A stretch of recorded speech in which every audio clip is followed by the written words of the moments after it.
Bonjour tout le monde, Dominique Lessard. Aujourd'hui, une courte vidéo sur l'outil de synchronisation Google Workspace Sync pour Microsoft Outlook. Donc, c'est une vidéo en complément de mon autre vidéo que je mets ici.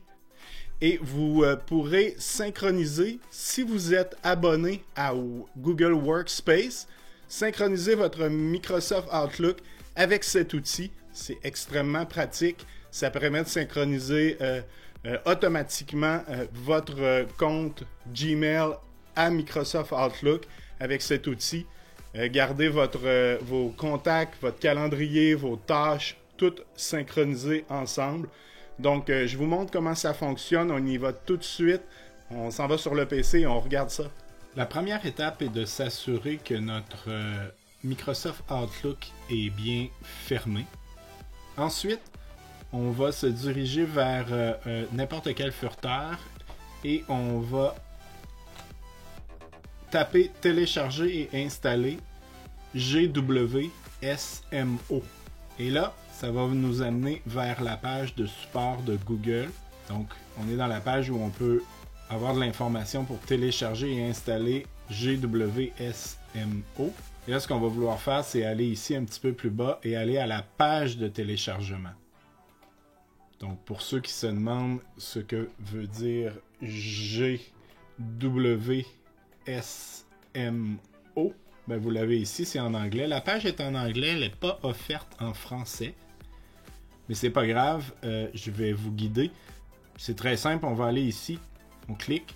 Et là, on va avoir l'application en question qui va nous aider à synchroniser notre Google Gmail, le calendrier, les contacts avec notre Outlook. L'application est ici.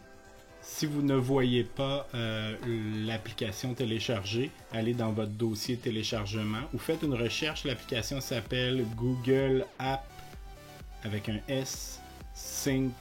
Ou si vous faites simplement marquer Google App Sync, vous allez la trouver. Une fois que vous l'avez, on l'exécute.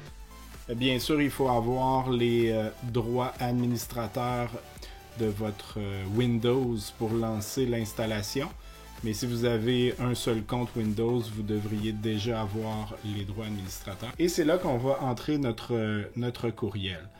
À cette étape-ci, c'est bien important que je vous dise qu'il faut avoir un compte Google Workspace.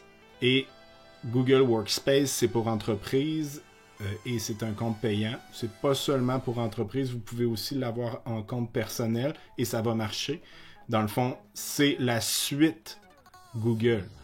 Donc, si vous payez pour la suite Google, vous avez le droit à l'application pour faire la synchronisation automatique avec Outlook. Si vous avez un compte gratuit Google, vous ne pouvez pas faire ça. Donc, vous allez avoir une fenêtre qui va apparaître. En fait, ce qu'elle dit, c'est que l'application pour synchroniser Outlook et Gmail n'est offerte que pour les utilisateurs payants de Gmail. Donc, bien sûr, les utilisateurs de Google Workspace. Donc, il faut avoir un compte payant Google Workspace. Donc, il faut avoir un compte Google Workspace pour utiliser le synchronisateur. Si vous avez un compte Google Workspace, vous allez pouvoir entrer votre courriel de votre compte Workspace ici. Donc, je vais le faire. Une fois que c'est entré, on fait continue. Et là, le furteur s'ouvre et demande de se connecter avec notre compte. Donc, on va sélectionner le compte qu'on vient d'entrer. Et là, donc, Google va demander une série d'autorisations. Vous pouvez les lire si vous voulez. On fait ce bouton-ci. Et là, l'autorisation a été autorisée. On peut fermer notre fenêtre. Si cette fenêtre apparaît, en fait, ce qu'elle dit, c'est que votre furteur ici doit être branché sur le même compte que celui que vous avez entré pour la synchronisation. Comme dans mon cas, j'ai pas le même compte, donc je vais devoir entrer ici le même compte que celui que j'ai tenté de synchroniser. Alors, en ayant le même compte associé au furteur et à ma synchronisation, encore une fois, j'autorise. Et là, ça va fonctionner. Donc, je vais avoir cette fenêtre qui va m'être proposée. Et là, j'ai deux choix. Je peux créer un nouveau profil ou je peux importer les données dans un profil existant. Fait que moi, ce que je vais faire, c'est créer un nouveau profil. On laisse toutes les autres options comme ça. Donc, on crée un nouveau profil et on va démarrer Microsoft Outlook. Et là, ce qu'on va voir, c'est que tout à coup, j'avais deux profils existants. Et là, j'en ai un troisième. Ce profil-là est le nouveau profil synchronisé qu'on vient de créer. Vous pouvez aussi faire Option et pourriez définir votre nouveau profil comme étant le profil par défaut à utiliser. Mais sinon, vous pouvez cliquer directement sur OK. Et là, ça va ouvrir notre Microsoft Outlook synchronisé avec notre compte. Donc là, ce qui va se passer, c'est que Gmail va pousser toutes les données dans notre Outlook et à toutes les fois qu'on va ouvrir notre Outlook, la synchronisation va s'effectuer autant au niveau des contacts, du calendrier, des courriels.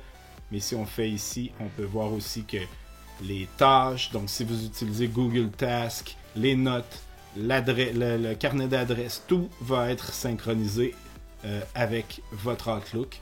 Donc maintenant, vous pouvez gérer votre profil Google directement à partir de Outlook. Donc maintenant, vous pouvez fermer cette fenêtre et aller travailler dans Outlook. Et vous pouvez utiliser toutes les fonctionnalités de Outlook dès maintenant. Si vous créez un événement dans votre calendrier, il va se synchroniser automatiquement avec Google. Et la bonne nouvelle, c'est que si vous décidez de changer d'ordinateur, vous n'avez qu'à resynchroniser et vous perdez aucune donnée. Toutes les données qui sont ici sont synchronisées sur le serveur de Google dans le cloud. Donc, vos calendriers, vos contacts vont toujours être synchronisés et sauvegardés dans le cloud. Vous allez simplement utiliser l'interface Outlook pour travailler sur Google. Alors, c'est tout pour cette courte vidéo. Si vous avez apprécié, faites-moi un j'aime. Sinon, on se revoit samedi prochain pour une autre vidéo.